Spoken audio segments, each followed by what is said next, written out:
Olá pessoal, sejam todos bem-vindos à nossa aula de circuitos elétricos. Hoje vamos retomar todos os nossos conteúdos, né, da nossa disciplina de circuitos elétricos, tá, voltada aí para o curso de eletrotécnica. E a gente vai, a partir, né, de agora, ampliar um pouco mais o nosso horizonte aí de conhecimento a respeito da análise de circuitos elétricos, tá? A gente viu muito a respeito da análise de circuitos em corrente contínua, né? Lembrando que em corrente contínua você não tinha a variação, né, temporal da amplitude de uma determinada corrente elétrica ou tensão elétrica, né? Você tinha uma certa valor constante ao longo do tempo, tá? Agora, um dos principais objetivos da nossa disciplina é também trabalhar com análise de circuitos em corrente alternada, tá? Que eu vejo como um dos principais focos para o curso de eletrotécnica, tá bom? A gente vai seguir a mesma linha do que a gente viu em circuitos em corrente contínua, né? A gente vai trabalhar exemplos principalmente, tá? Resolver questões para que a gente possa absorver o conteúdo de uma maneira mais prática, né? Mais fácil possível, tá? Claro que a gente não vai entrar diretamente, né, logo agora, né, na análise de circuitos em corrente alternada, tendo em vista que nós precisamos ver a base teórica, tá, para que a gente possa desenvolver toda essa análise de circuitos em corrente alternada, tá bom? Então eu vou dar essas duas aulas aí, eu vou explicar direitinho para vocês reverem, né, lembrarem. Quem viu, dá uma revisada, quem não viu, vai dar uma pesquisada a mais a respeito da base matemática para que a gente possa adentrar dentro da análise de circuitos em corrente alternada, tá bom? Mas não se preocupe, também ninguém vai ver nada de tão absurdo, tá? Bom, o que eu quero fazer hoje na aula junto com vocês? Primeiro, né, o tema da nossa aula de hoje ela é senoides e fasores. Tá? Nas últimas aulas de circuitos elétricos, nós acabamos ficando ali um pouco sobre números complexos. Tá? E a análise de números complexos, né, o cálculo de números complexos, ela também é fundamental dentro da análise de circuitos em corrente alternada, principalmente por esses dois itens aí que nós estamos falando, que são as senoides e os fasores. Bom, a gente vai dar uma breve explanada aqui a respeito desses dois assuntos. Primeiro, o que é uma senoide? Tá? Ora, uma senoide, né, se você for puxar da mente lá a questão trigonométrica, né, é um sinal, não é isso? Um plano cartesiano, nesse caso, né, um x e um y, no qual você tem esse sinal dessa forma. Tá? Então você tem uma senoide, não é isso? E as suas derivadas, tá? São a cossenoide, né? Então nós temos uma senoide no qual nós temos alguns dados que a gente pode tirar dessa senoide. Vamos começar pelo básico, tá? O primeiro dado que a gente pode tirar dessa senoide é o que, gente? É o período, tá? Isso aqui na aula de matemática você já deve estar tirando de letra, mas não custa nada a gente revisar, tá? Então, nós temos aqui o período desse sinal, ou seja, também o período dessa onda, né? Dessa onda aqui, senoidal, tá? Então, o período dessa onda, o que é? Lembrando, na escala cartesiana, né, que ela está inserida, esses valores aqui são dado em radiano, né? 0, nesse ponto 0, nesse ponto π sobre 2, esse ponto é π, esse 3π sobre 2 e esse ponto é 2π. Lembrando que π, né? Π radianos é quanto? Equivalente a quantos graus? A 180 graus, tá? Só para deixar mais claro para vocês. Então, nós temos aqui, né? 0, ora, se aqui é π sobre 2, então é 180 dividido por 2, né? 180 dividido por 2 é 90. Aqui é 180, não é isso? Aqui é 3π dividido por 2, que é 3 vezes 180 dividido por 2 é quanto? 270 graus, né? E aqui no final, 2π, então 2π é 2 vezes 180, que dá os 360 graus. Todo mundo acha que lembra como é que converte, né, de graus para radianos, né? Por exemplo, eu quero converter agora 360 graus para radiano, né? Eu multiplico por π, não é isso? Ó, o processo é multiplica por π e divide por 180. Essa aqui é a lógica aí, né? Então, você vai perceber que vai dar o que? 360 dividido por 180 dá 2, e aqui é π. Ou seja, 360 graus é 2π, tá? Esse é o processo muito prático aí, que você aprende lá na matemática, tá? Mas é só um adendo aqui para você não se perder. Bom, então, gente, essa senoide, né, essa onda, ela tem um período. O que é o período? O período é aquele intervalo de tempo no qual ela não se repete. Percebam que aqui ela tem uma polaridade, né? Se eu considero aqui para cima positivo e daqui para baixo negativo, então nessa meia onda ela tem uma polaridade positiva. E nessa outra metade da onda ela tem uma polaridade o que, ó, negativa. A partir desse momento ela começa o que, ó, a se repetir. É isso? A se repetir. Então, percebam, né, que essa onda ela tem um período no qual ela não se repete, tá?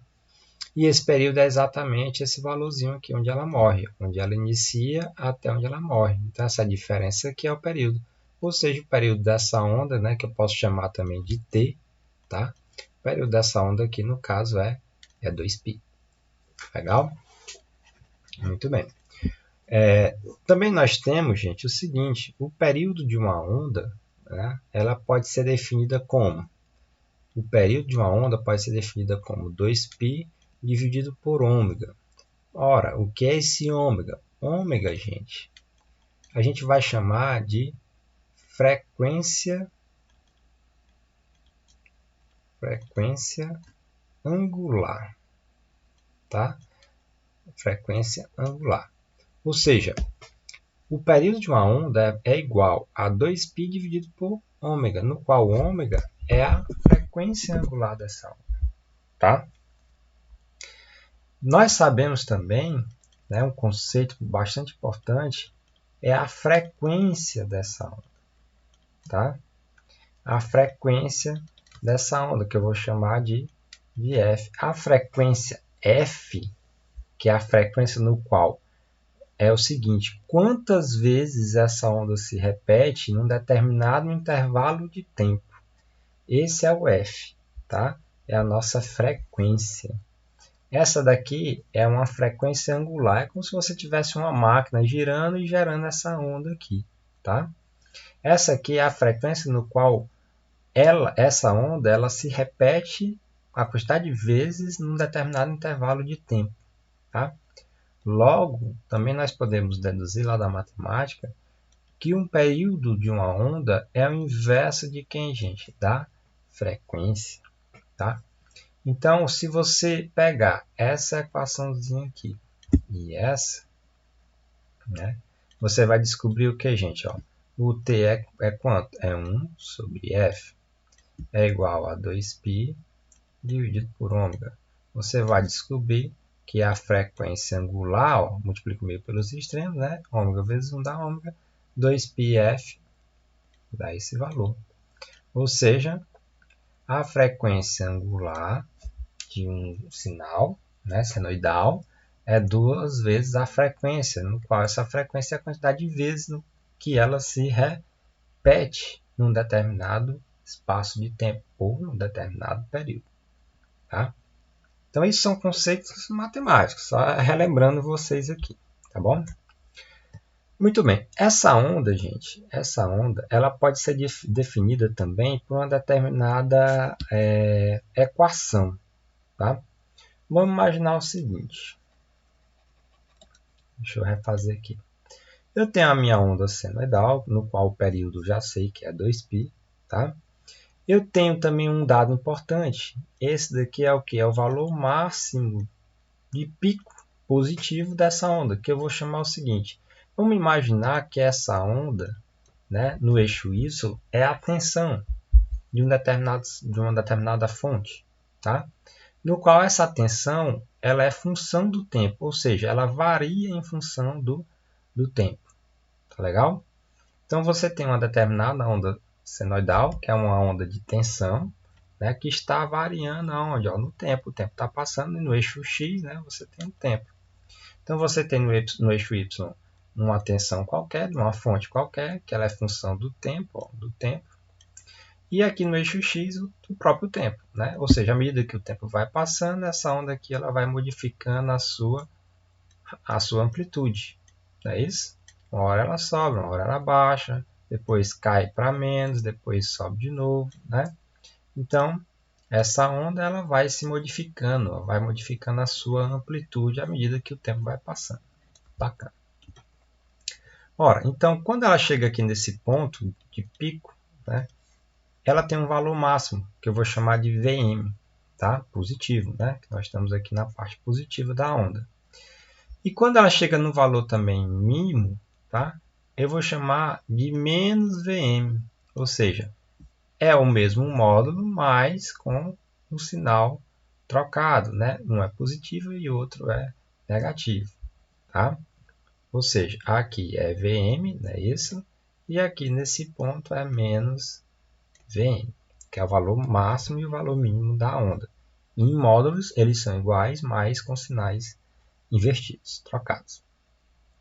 Bacana. Então, essa onda, gente, ela pode ser definida por uma determinada equação. Como a gente já viu, né?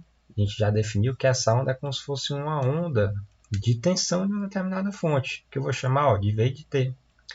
Essa onda V de T, de tensão, ela pode ser definida a partir dessa equação, no qual eu tenho a minha amplitude Vm, que é essa amplitude aqui, que é o valor máximo dela, né, o valor de pico, vezes, né, como era uma onda senoidal, por que eu sei que ela é uma senoide, não uma cossenoide? Ora, quanto é o seno de zero, gente? O seno de zero é quanto? Ora, pela trigonometria, né, o nosso seno de zero é quanto? É zero. Ou seja, nesse eixo y, quando o valor do seno é igual a zero, o resultado é quanto? Zero.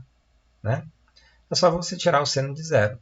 Se bateu no ponto no qual ela está passando, logo, então também é uma onda senoidal, né? Desse formato. Muito bem, então ela pode ser definida como V de T, que é a nossa onda de tensão, no domínio do tempo, é igual ao Vm, que é o valor máximo de pico dela, vezes o seno de ômega-t mais φ. Tá? Essa é a equação completa da minha onda. Tá? Apareceram uns valores aqui, eu já explicar para vocês.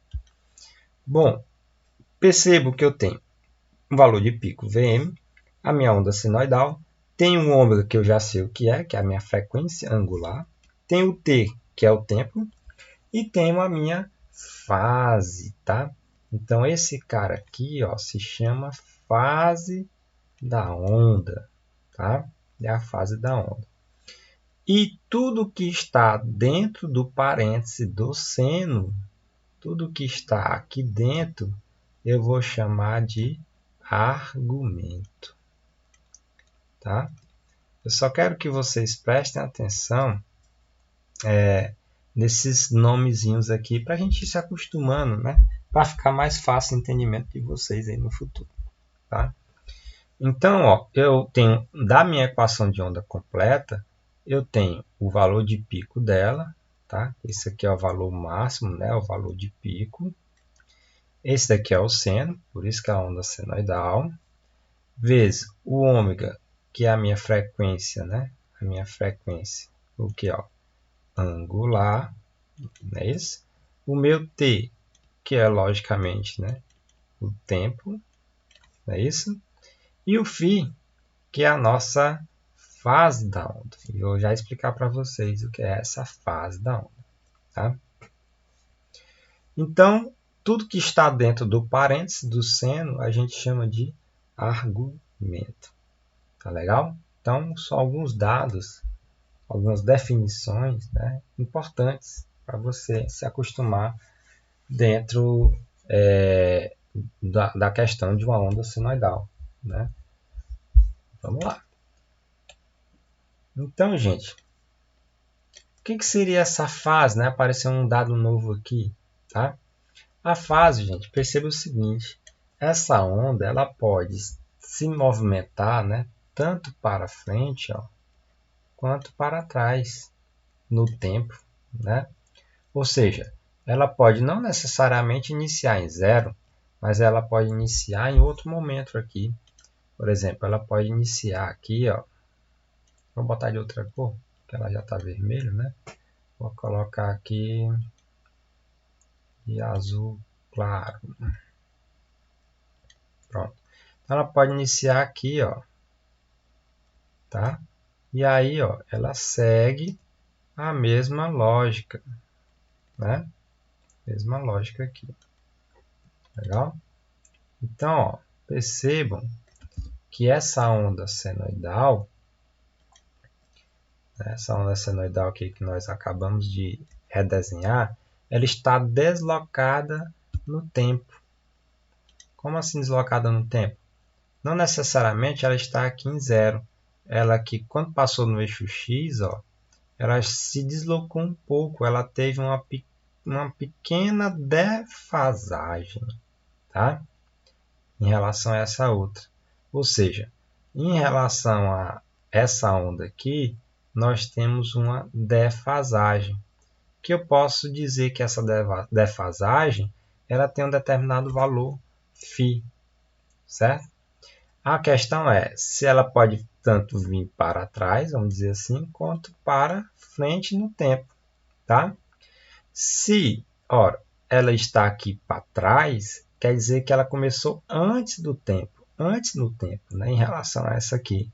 Consequentemente, se ela começou antes, então ela está o que? Adiantada, tá? Essa onda aqui, azulzinha, ela está adiantada em relação à vermelha, porque ela começou antes no tempo. Mas se você tiver, por exemplo, outra onda, né? Vou colocar essa daqui agora, ó, tá? Pronto, vou redesenhar aqui, ó.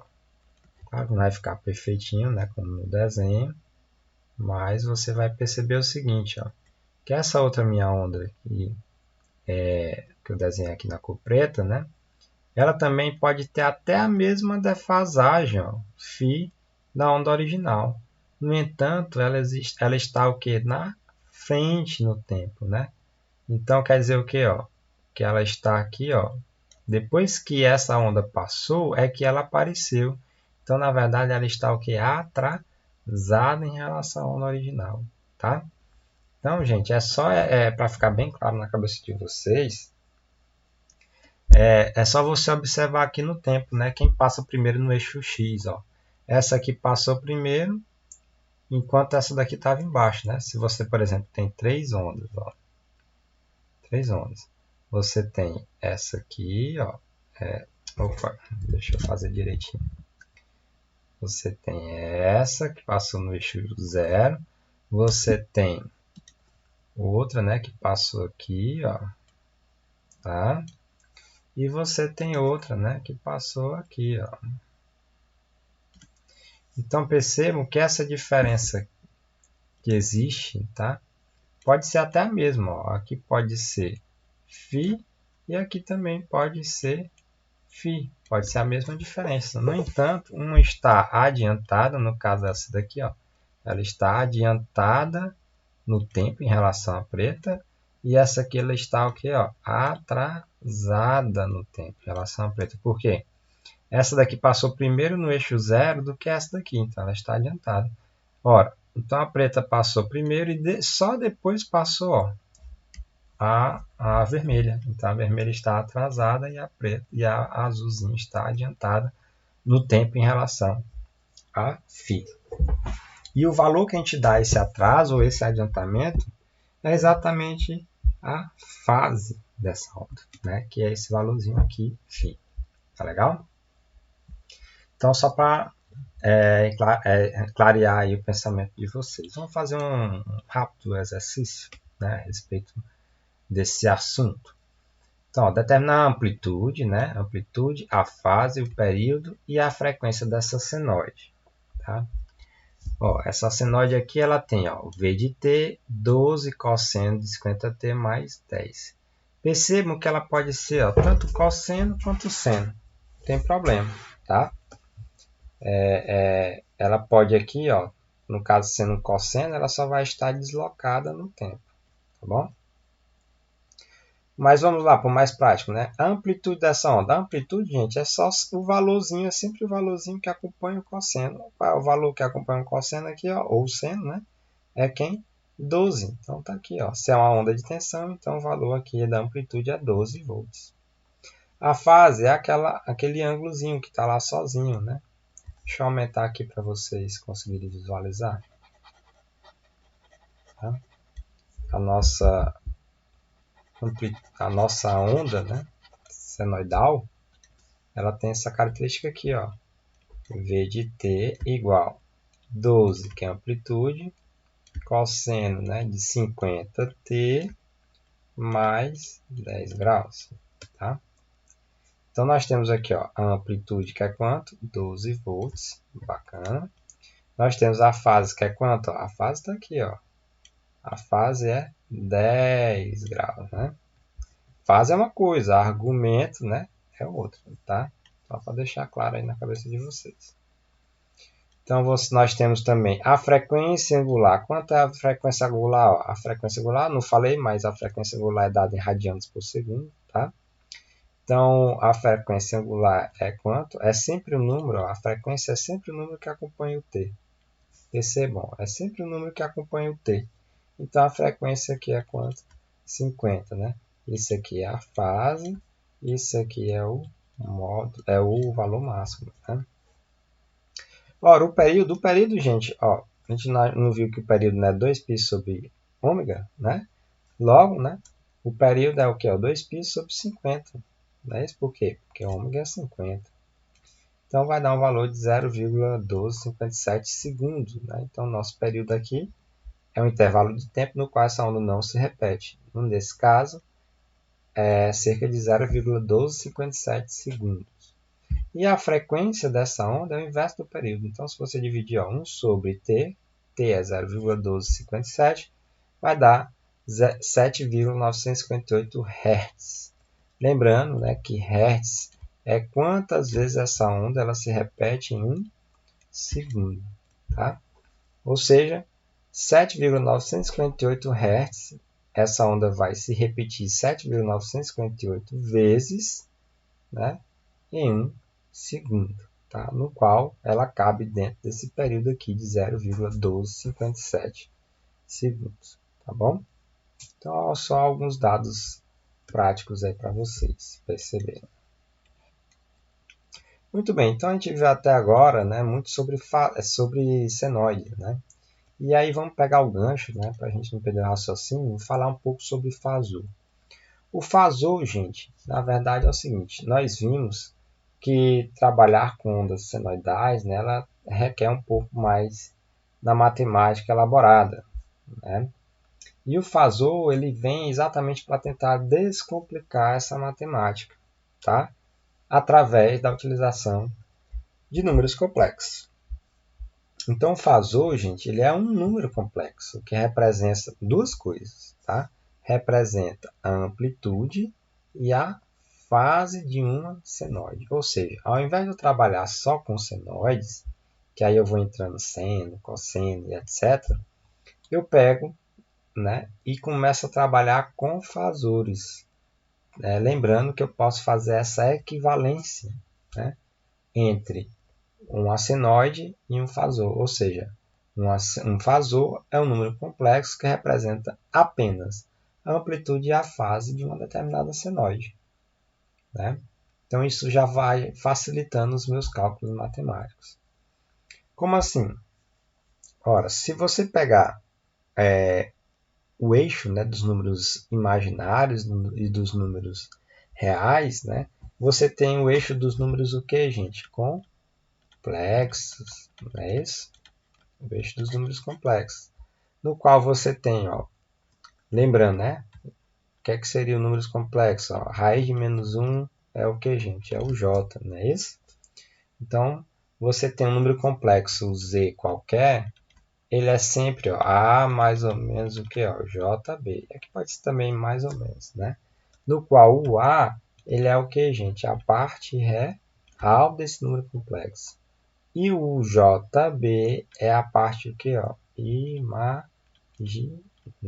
Então, o número complexo, na verdade, é como se fosse a composição de dois números. O número reais, né, o número real, e o número imaginário. Tá legal? Muito bem. Então, se você for pegar o eixo, né, o eixo complexo, no qual você tem aqui no eixo x os números reais e no eixo y os números imaginários, você pode converter, né, esse plano, né, vamos dizer assim, para esse plano cartesiano, tá, complexo, esse plano complexo, em apenas dois dados. Quais os dados? Só a amplitude, ó, que é o ponto no qual, por exemplo, você tem um ponto aqui no espaço, tá? No qual você sai do zero até esse ponto no espaço, você tem uma determinada distância, que aqui a gente vai chamar ó, de amplitude. E você também tem ó, um ângulo, né, no qual essa amplitude ela faz com o eixo x, ou o eixo dos números reais, que eu vou chamar de φ, que é o nosso mesmo, a nossa mesma fase. Ah, então, por que o nome é fasor? É porque praticamente, né, eu pego da senoide apenas a fase e o módulo, tá? E aí eu já posso definir isso dentro da minha análise, né, de números complexos, tá legal? E aí você pode tirar alguns dados, se eu não me engano eu já até passei isso para vocês, sobre números complexos. Qualquer dúvida vocês vão falando aí, a gente vai treinando cada vez mais. Ora, aqui o módulo você pode tirar a amplitude, né, desse número complexo, legal? No qual você tem aqui ó, um triângulo retângulo, né, isso? Ó, um triângulo retângulo, no qual esse R é nada mais nada menos do que a nossa hipotenusa. Então você pode tirar o valor desse módulo aqui pelo teorema de Pitágoras, né? O quadrado desse mais o quadrado desse dentro da raiz quadrada. E o valor da fase, né, do φ, ó, o cateto oposto sobre o cateto adjacente. É o que, gente? É a tangente. Se eu quero saber o ângulo, é o arco tangente. Tá? Então, isso aí é tudo dentro da análise de números complexos. Mas se acalma que a gente vai, né, gradativamente, não precisa ver tudo sobre números complexos. A gente vai vendo os principais e aprendendo. Tá? Sem pânico. Então, você tem aí ó, um módulo e o ângulo. Né? Nós já vimos agora como é que eu tiro um módulo e um ângulo de um número complexo, no plano complexo. E aí você tem algumas formas. Né? Você tem a forma retangular, que é essa que a gente viu aqui, ó, no qual você tem aqui o x e o y. Né? O x aqui que é a parte real e o jy que é a parte imaginária. A forma polar também desse número complexo, que você pode aproveitar apenas o que? Ó, o r, que é o módulo, e o φ, que é o ângulo. Tá? Essas duas são as principais que nós vamos trabalhar. Tá legal? E essa outra de baixo, né, que é a forma exponencial, praticamente a gente não vai trabalhar ela. Tá? Então, a título de conhecimento para vocês. Então, você tem aqui ó, um número complexo qualquer, ele pode ser representado na forma retangular, quanto na forma polar, quanto na forma trigonométrica também. Tá? Então, você pode representar esse número complexo de várias formas. Tá legal? Então, gente, vamos fazer um exercício rapidinho aqui para a gente fechar nosso raciocínio. Tá? Ó, você tem aqui, eu coloquei uma tabelinha com as principais formas, né? Operações. Deixa eu ver aqui, as principais operações a respeito, né? Com o trabalho aí com números complexos, tá? Então você pode ter aí, ó, a adição, né? A subtração, a multiplicação, divisão, né, inverso, raiz quadrada e o conjugado. Tá? A gente até começou a trabalhar, a fazer alguns cálculos, né, com números complexos, mas não custa nada relembrar. Qualquer coisa vocês podem voltar nas últimas aulas. Então, gente, ó, qual o resultado obtido com a realização da soma dos números complexos? Ó, Z1, 3 mais I, ó, vou colocar aqui, ó, Z1 é igual a 3 mais I. Lembrando aqui que alguns livros, né, ele pode chamar o I, que é o número imaginário, ou o J, no nosso caso, que a gente está chamando o J, para não confundir com o I de corrente elétrica. Né? Então você tem aqui, ó, Z1, 3 mais I, e o Z2, 1 mais 2I. Ele está pedindo apenas a soma. Ora, como é que eu somo números complexos? Parte real com parte real, parte imaginária com parte imaginária. Então, a soma de Z1 mais Z2 é o quê? A parte real 3 do Z1 mais a parte real 1 do Z2 mais a parte imaginária do Z1 mais a parte imaginária do Z2. Pronto. Então, Z1 mais Z2, deixa eu voltar aqui. 3 mais 1, 4. 2i mais i, 3i. Pronto. Essa é a soma de dois números complexos. Sem mistério, tá? Ah, fica assim mesmo, eu não posso somar? Não, não. Porque senão você vai somar o número real com o número imaginário. Aí você não pode, não. Mas eu posso somar dois números reais e dois números imaginários. Aí eu posso. Legal? Fica assim mesmo. Então, o resultado obtido com a realização da multiplicação, ó, desses dois números, né? Então, se eu pegar e multiplicar, ó, Z1 vezes Z2, aí eu entro na propriedade distributiva. Simplesmente. 3 mais I vezes, né, 1 mais 2i. Então, gente, ó, 3 vezes 1 dá 3. Ah, eu não posso somar número real com número imaginário. Não pode, mas eu posso multiplicar, ó, esse coeficiente aqui dele com o número real. Por quê? Porque esse cara também é real, tá? Então, ó, 3 mais 2i, aliás, vezes, né? 3 vezes 2i, 6i, tá? I vezes 1, daí, e I vezes 2i, ó, lembrando que é 2 vezes i ao quadrado. Ora, quanto é i ao quadrado, gente? Ora, o i não é raiz de menos 1? Ora, se o i ao quadrado é raiz quadrada de menos 1 ao quadrado. Logo, né, vai embora esse. O i ao quadrado é quanto? Menos 1. Legal? Então, ó, essa parte dá para somar com essa, ó, 6i mais i, porque aqui é 1 vezes i, né? Dá quanto? 7i. Então, dá 3 mais 7i mais 2 vezes. Quanto é o i ao quadrado? Menos 1. Tá? Então, logo, né? Vou colocar aqui do ladinho. Dá 3 mais 7i. 2 vezes menos 1, menos 2. Ah, agora sim. Número real com número real. Dá para somar. 3 menos 2 dá 1. 1 mais 7i. Esse é o resultado da multiplicação dos dois números que a gente acabou de pegar como exemplo. Os dois números complexos, Z1 e Z2. 1 mais 7i. Tá? Então, gente, não tem mistério, é só prática. Você vai pegando um jeitinho aí. E para fechar nossa aula, que está bastante extensa já, né?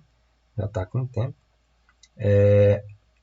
Vamos ver rapidamente aqui, ó, toda a questão dos fasores. Tá? A gente vai rever isso aqui várias vezes, não se preocupe. Então, um fasor, gente, nada mais, nada menos do que é a representação dessa onda senoidal aqui, ó, pegando dois elementos, simplesmente. Basta eu pegar quem? Ó, a amplitude e a fase. Quer dizer que se eu quiser transformar uma onda, né, senoidal no domínio do tempo para o domínio do fasor, é simplesmente pegar a amplitude e a fase. Pronto, não tem mistério. Um exemplo. Se eu tenho uma onda senoidal, ao invés de ter 10 seno vezes o seno de ômega t mais 45 graus. Se eu quiser transformar isso aqui no fasor, o fasor, gente, geralmente a gente coloca aqui um pinguinho em cima dele quando a gente está escrevendo, né? Por quê? Para a gente distinguir matematicamente, né, visualmente, diferente desse cara aqui, tá? Quando tem um pinguinho assim, é fasor. Ou quando ele está em negrito também, né? O livro geralmente coloca em negrito, mas a gente que está escrevendo, né, coloca um pinguinho aqui, tá? Então, para me transformar esse cara aqui no domínio do tempo para o fasor, basta pegar a amplitude dele, que é quanto? 10, e a fase, que é quanto? 45. Difícil, né? Sair do domínio do tempo, ou seja, não aparece aqui mais tempo nenhum, só pega a amplitude e a fase, ó, o tempo está aqui. Então, eu saio do domínio do tempo